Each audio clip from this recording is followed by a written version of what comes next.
the Chicago Sky won an all-important game on the road prior to the Olympic/All-Star break to close that for themselves against the Las Vegas Aces in Vegas, in which that game saw Chennedy Carter register 34 points, her second game at 30-plus points this season. And in said game, Chennedy Carter accounted for 12 of the Chicago Sky's 24 points in the fourth quarter.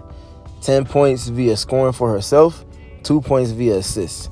And since June 16th, the date at which she became an official starter for the Chicago Sky, no player has played more minutes in the clutch, no one scored more points in the clutch, and no one's done so as efficiently as she has in the clutch since she became a starter back in June, midway through the month. And that just speaks to just her general dynamic and impact on the Chicago Sky, but on the game as a whole in terms of how her dynamic kind of meshes with others, but also is just dominant on any opposing defense that she's seen.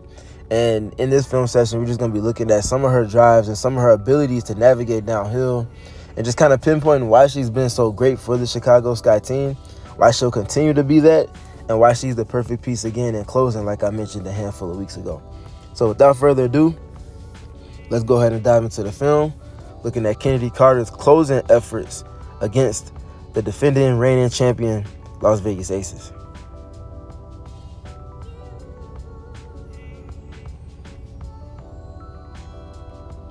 All right, we're going to be picking things up, like I mentioned, in the clutch. And we are going to go ahead and note the score now. 79-78, Las Vegas Aces are up 1, 3 minutes and 30 seconds left in this ball game.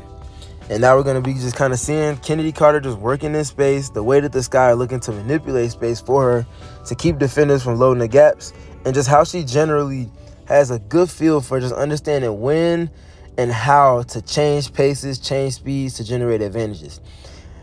As I'm speaking, you see how many times she changed speeds, how she threatened one direction, ultimately came back and went the other, just completely breaking the rhythm of the defender and ultimately finding daylight, getting downhill, getting to the bucket, and then playing through contact from there. These are the little things that she's just been absolutely dynamic, absolutely elite at this season. And we're going to see a little bit of that on this very first possession. She's got Tip Hayes-Gardner. You can kind of see Lindsay Allen speaking spacing. You can literally see her demonstratively saying space, space. They all end up ultimately creating an overload toward Kennedy's right hand, but she's able to kind of flip that in the dismay and the disorganization, take all the attention that's being garnered on the second side by everybody who's overloading and crowding on that side of the floor, make that an advantage for her to create going to her left, gets downhill, and then you see that she can already tell A'ja Wilson is kind of lurking in the weeds, waiting on her to try to threaten on that drive, to which she's got her head up. She says, okay, not yet. It's early in the shot clock. And as she kind of retreat dribbles, she sees that A'ja has to revert her attention back to the weak side of the floor, where all this action, where all the bodies and the overload that they created is. And all of that's going to kind of work to the advantage of Chennedy, just kind of really highlighting her awareness, the timing at which she decides to drive, and how impactful and effective that is. She's not just driving just to drive. She has a ton of discernment at when she decides to go and at which speeds and how she decides to go about attacking. To that, we see her then threaten Tip Hayes again with another paint touch going towards her right hand. You see the slight hesitation. You see the dead dribble, a little bit of a pullback. And now we see the crossover. Boom. Steals back leverage, is able to get downhill. You can see her dip her shoulder, getting lower than her opponent. That allows for her to kind of steer the wheel through contact, to which she then gets 2 feet in the paint, 1 foot in the restricted area. And now, by way of her lowering her shoulder, that also enables her balance and allows for her to then, by way of playing through contact, also be able to play off of 2 feet. Something that she's extremely good and effective at and with. And we see her showcase and display just that here, playing through the contact, getting 2+1 at a crucial juncture of the game. Next possession down, after they get a stop, they end up getting the baseline out of bounds. And this play is not going to go as it's scripted to in terms of what the original call is, but we're going to kind of see some of Kennedy's effectiveness on display, playing and read and react. So they end up inbounding it over the top to Camila Cardoso, and we're going to see Chennedy just cut off of that, end up receiving a handoff, and then look at the kind of attention that is going to garner. Ends up forcing a late switch, as you see a solid screen set from Camila on Jackie Young.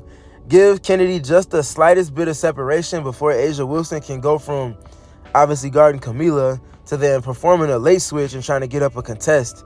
Ultimately, it's all going to be happening too late and too slowly in developing. Kennedy's able to get up a nice little pull-up, and this is just showcasing not just her ability to make things happen with a live dribble in isolation, but she's playing off of a screen and off of a handoff here, and just the impact that her being able to mix in some dynamic touches in addition to the kind of stagnant isolation touches that she's kind of grown accustomed to being seen to use with the Chicago Sky in.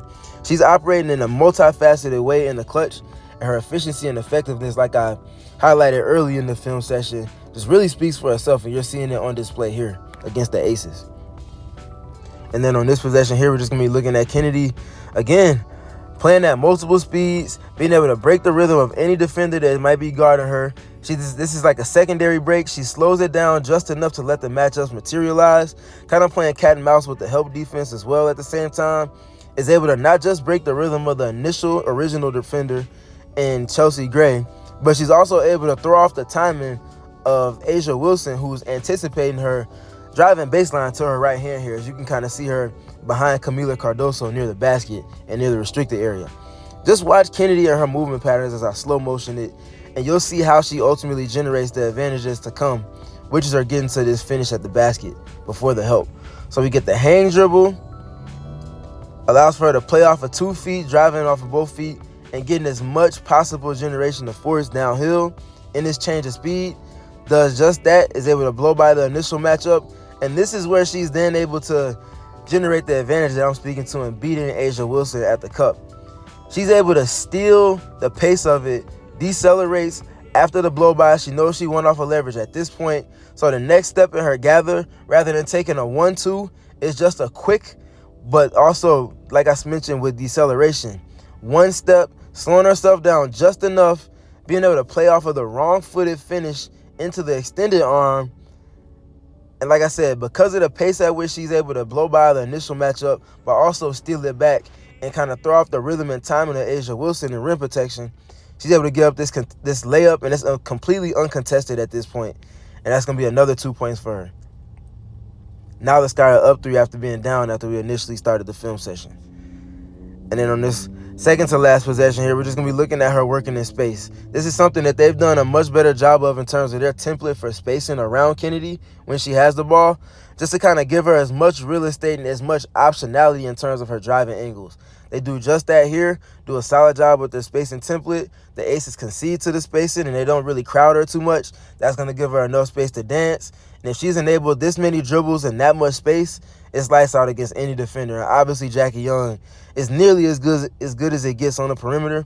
But again, when she's enabled this much space and that many dribbles, you're just at her mercy at that point.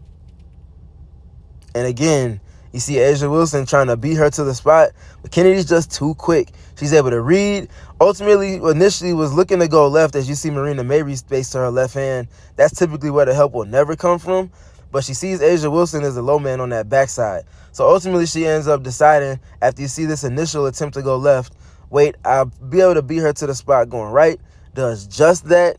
Is able to get around Jackie Young. Good job on the pickup point, keeping it away from the initial defender as well as the help. Navigates downhill and turning that corner. And look at another extended arm finish to beat A'ja Wilson, like I mentioned, to the glass. She's been the best driver of the basketball in all of the WNBA this season. And that says a lot because she hasn't played nearly as many minutes as other players like a Kalia Copper or an Alyssa Thomas, who are also known to play downhill ad nauseum. She's just been getting it done. She's been the best driver, and that's a big part of why she's been one of the best guards in the W this season. And then on this final possession here, we're going to be looking at Chennedy on the defensive side of the floor, a part of her game that doesn't get the attention that it deserves. She's certainly undervalued and underrated on that end, and we see a little bit of it here as her being a team defender. So we're going to see the Aces getting into a little bit of their horns action, get into a bit of a rescreen with A'ja Wilson and Chelsea Gray. As you see some solid navigation of the screen here from Marina Mabrey initially, ends up flipping into what ends up turning out to be a pick and roll going towards the middle third of the floor. And now that automatically makes Chennedy Carter the low man here in this scenario. We see Chelsea Gray get a good enough screen from from A'ja Wilson to allow for her to then engage Kamilla Cardoso. That's going to task Chennedy with having some type of impact on the roller. They end up being able to get the pass to A'ja Wilson, but look at how Chennedy kind of pounces on the ball, reacts to it, is ultimately able to dislodge it, and help to ultimately force a jump ball between A'ja Wilson and Kamilla Cardoso.